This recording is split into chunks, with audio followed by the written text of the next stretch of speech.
মুসলমানদের অন্যতম প্রধান ধর্মীয় উৎসব ঈদ সমাগত।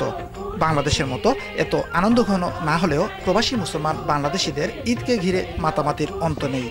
কর্মচঞ্চল প্রবাস জীবনেও ঈদের আনন্দকে ভাগাভাগি করে নেন একে অপরের সাথে। স্পেনের বার্সেলোনায় প্রবাসী বাংলাদেশিরাও ঈদের প্রস্তুতি প্রায় সম্পন্ন করেছেন। বাচ্চাদের নিয়ে মার্কেট ঘুরে কেনাকাটা করেছেন অনেকেই।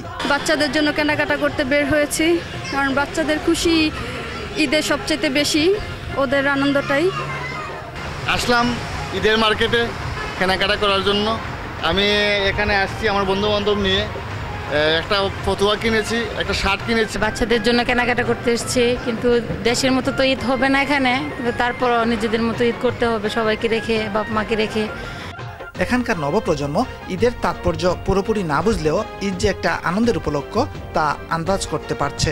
আজকে সামনে ঈদ হবে, আমরা অনেক মজা করব ঈদে, নতুন নতুন জামা কিনবো, ঘুরতে বের হব, অনেক মজা করব আমরা। মহিলারা ঈদের রান্নার বিশেষ রেসিপি তৈরির পরিকল্পনা নিতে শুরু করেছেন। রান্নার উপাদান কেনাও শুরু হয়ে গেছে। সেমাই, লাচ্চা সেমাই, দেশি গুড় আছে, পায়েস রান্না করবো এইগুলাই আর কি। দেশের মতো তো আর হবে না, তারপরেও প্রবাসে যেরকম করার ভালো করে করার চেষ্টা করি। বার্সেলোনায় বাংলাদেশিদের প্রতিষ্ঠিত একমাত্র মসজিদ শাহজালাল জামে মসজিদে প্রতিবারের মতো এবারও ঈদের 3টি জামাত অনুষ্ঠিত হবে বলে জানা গেছে। ঈদ হোক আনন্দের, ঈদ হোক খুশির।